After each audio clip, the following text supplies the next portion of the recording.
I stand here because of the people that came before me. Sidney Poitier, Denzel Washington, Halle Berry, Jamie Foxx, Forrest Whitaker, Will Smith, and to be amongst those giants, amongst those greats, amongst my ancestors, amongst my guys. Thank you, everybody in this room and everybody at home for supporting me over my career. I feel it. I know you guys want me to do well, and I want to do that because you guys bet on me. So thank you for keep betting on me. The night Michael B. Jordan won the Oscar, the Harvey family reportedly tried to reach him, according to a source close to Lori and Marjorie Harvey. Lori attempted to contact her ex to congratulate him, encouraged by her mother to make the call. He did not respond. Within days, the public framing had hardened into a single word, fumbled. The phrase spread across social media, not as speculation, but as a verdict. The Harvey women had let go of an Oscar winner, and now with a career permanently elevated, they were the ones left reaching. The reputational collapse was already in motion, and the evidence was stacking against them before they could even formulate a response. When it comes to dating, Lori ain't got a damn thing. I got. The most damaging evidence does not come from anonymous sources or gossip blogs. It comes from Steve Harvey himself, recorded on video describing in lavish detail what Michael B. Jordan meant to his family. In an interview from the height of the relationship, Harvey listed the gifts Jordan gave: a 100-cigar box of most difficult-to-find cigars, a pair of skis from Marjorie, a rented aquarium for Valentine's Day. He called Jordan a great guy and said he came from a good family. He was pulling for him. Those words were spoken freely with no distance, no resentment. They now exist as permanent, unerasable testimony, and they sit in direct contradiction to everything the Harvey family is reportedly demanding of him. The contradiction sharpens when Steve Harvey's own family rule enters the picture. In a separate interview, he explained the household code. The rule in our house is any boy that's an ex, he's now my ex too. I must hate him like we was dating. The rule is presented as law, enforced by Lori herself. But there is a problem with the timing. Photographic evidence shows Steve Harvey hugging Michael B. Jordan at an NBA game after the breakup. They're standing together, smiling, arms wrapped around each other. The image was taken after the relationship ended, after the rules should have already been in effect. That means Steve Harvey did not want to cut ties. It means the arrangement was forced, not organic. And it means the man whose own words praised Jordan is now being used as evidence against his own family. It is about Michael B. He became the sixth black performer to win Best Actor at the Oscars, joining a list that includes Sidney Poitier, Denzel Washington, Jamie Foxx, Forrest Whitaker, and Will Smith himself. What does this mean for Michael B. Jordan? What makes this structurally devastating for the Harveys is that Steve Harvey's recorded approval was not casual. The details he shared were intimate. Jordan renting out an entire aquarium. Jordan listening to Lori when she talked. Jordan showing up with gifts designed to impress a potential mother-in-law. The specificity of the gifts, cigars, skis, and aquarium, makes the relationship feel real in a way that general praise never could. Those details are now fixed artifacts. Every time the Harvey family tries to distance themselves from Jordan, Steve Harvey's own voice contradicts them. He is the witness they cannot dismiss, the patriarch whose documented history now functions as evidence stacked against a family narrative. But the case against him does not rest on Steve Harvey's word alone. The first piece of pattern evidence surfaced immediately after the breakup in 2022, when the news of the split was allegedly leaked to the press at a strategic moment. According to a source who spoke about the timing, Lori Harvey's team reportedly let the news break while Michael B. Jordan was sitting courtside at a basketball game. The result was instant. Cameras captured him looking down, distracted, while the public consumed the story. The memes that followed turned his visible discomfort into entertainment. What might have been a private moment of heartbreak became a public spectacle timed to maximize his visible reaction. If the timing was intentional, then the cruelty was calculated. Oh, God, let's hope so. All right, The basketball game memes became part of internet history, but the allegation behind them adds a darker texture to what was previously framed as a simple relationship ending. The same family now reportedly desperate to reestablish contact with Jordan is the same family that once turned his heartbreak into a viral moment. That contrast created a pressure that cannot be easily spun away. And the pattern does not stop there. After the breakup, rumors began circulating that Jordan had left Lori for a white ex-girlfriend. The claim spread through gossip forums and social media, accompanied by suggestions that Jordan was never serious about being with a black woman. According to the same source material, Lori Harvey allegedly recruited her friend Lisa Ray to help push this narrative. Lisa Ray's comments about Jordan possibly missing his ex and about Lori needing to be navigated properly by her mother were presented as organic observations. But the accumulation of coordinated messaging, the leak, the rumors, the recruited voice, begins to look less like happenstance and more like a campaign. The Harvey family, it turns out, did not simply let the breakup narrative unfold. They allegedly shaped it. And the more that becomes clear, the more their current silence looks less like dignity and more like a family that played the media game and lost. The Harvey family silence in the face of the current crisis only makes the earlier behavior look worse. When the post-Oscar contact attempt became public, there was no denial, no clarification, no effort to control the story to the kind of media maneuvering they are accused of orchestrating in the past. The silence is total. But silence, when the accused are known to be strategic operators, reads differently than silence from passive figures. The family that once allegedly pushed narratives into the media now has nothing to say while the narrative turns against them. The result is a vacuum that gossip fills uncontested. And every hour that passes without a statement becomes another piece of evidence that they have no good answer.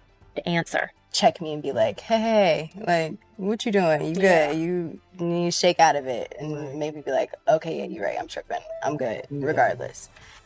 The evidence stacking against the Harvey family is not going to stop.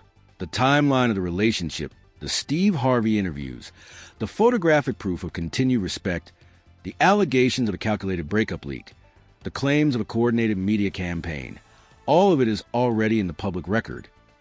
What remains to be seen is whether the Harveys will ever address it directly or whether their silence will become the final admission. The case against them is built not on what they say now, but on what they've already said and done, preserved in video, photograph, and the memories of anyone who watched the story. The Harvey family is trapped. They cannot rewrite Steve Harvey's past praise. They cannot undo the photographs of him hugging Jordan after the breakup. They cannot erase the pattern of alleged media manipulation that now looks less like damage control and more like a blueprint for why the current silence is so damning. The more they wait, the more the evidence accumulates. And the more the evidence accumulates, the harder it becomes to imagine any statement that would rescue them.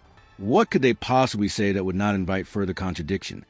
The question that hangs over the entire situation is how deep the pattern goes. The breakup leak was one layer. The alleged recruitment of Lisa Ray was another.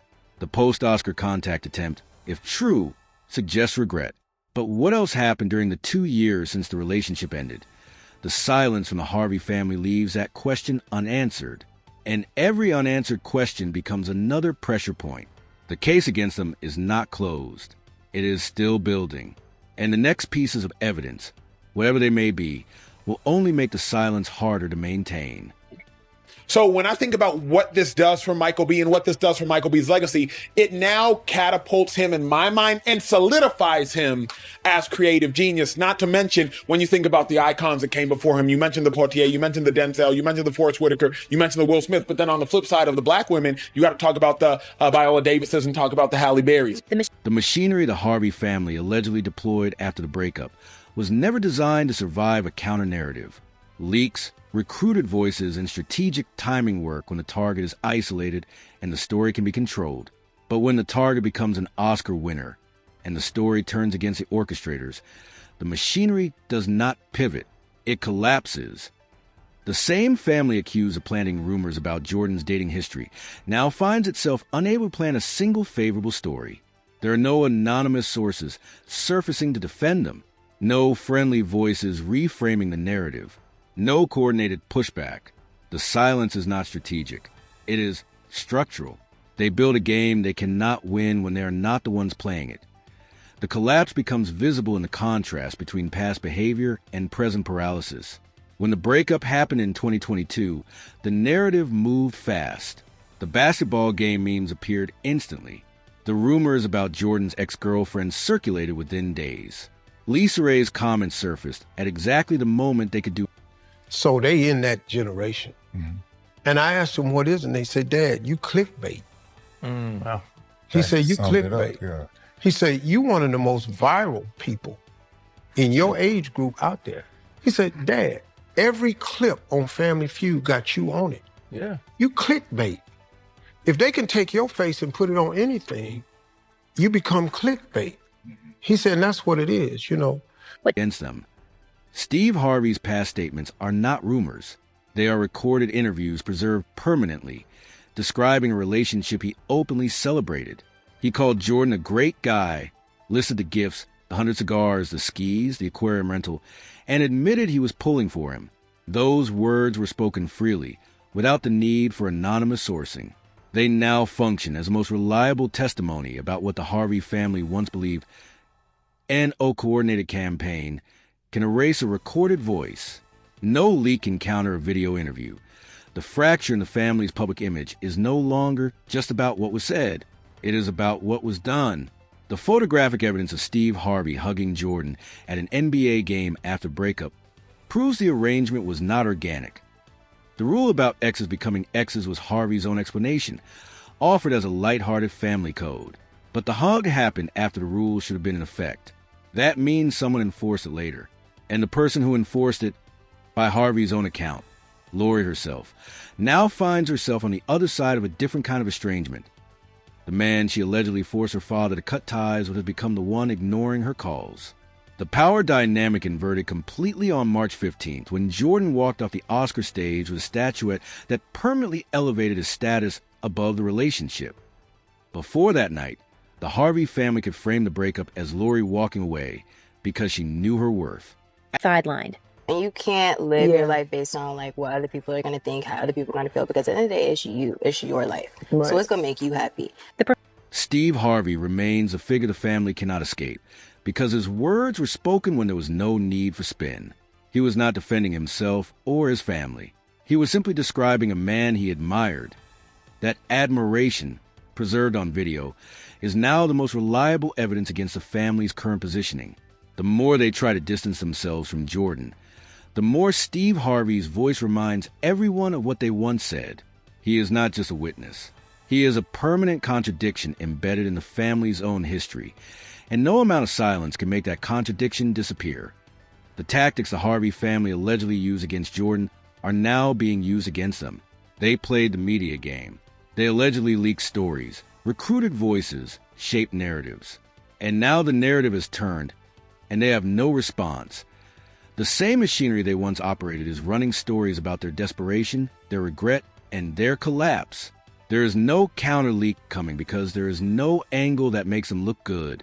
There's no recruited voice who can save them because the evidence is already in the record. The game they played has become the trap they cannot escape. The machinery they built is now burying them. The case against them is not going to resolve with statement or reconciliation. It is going to resolve the way these things usually resolve, with silence hardening into admission, with evidence accumulating until it becomes its own verdict, with the public moving on while... To me, you now have to usher Michael B. Jordan into the conversation of creative genius. Because now when you think about what Michael Jordan's been capable of doing, remember, go back to Creed 3, where he both directed and starred in that film, where he both directed and starred in that performance. Now you talk about Sinners. Sinners was a movie we all went to go watch together as a show at the previous network. Now you talk about Sinners, where he played not one but two characters. You're now starting to see Michael B's range. What makes that moment resonate now is not what Jordan said, but what he did not need to say afterward. He never confirmed intent. He never named names. He let the line hang in the air and moved on. That is the privilege of power. He does not need to defend himself. He does not need to explain. The Oscar does the work for him. The Harvey family, by contrast, has no such luxury. Their silence is not the silence of someone who has already said everything worth saying. It is the silence of people who have no good answer to the question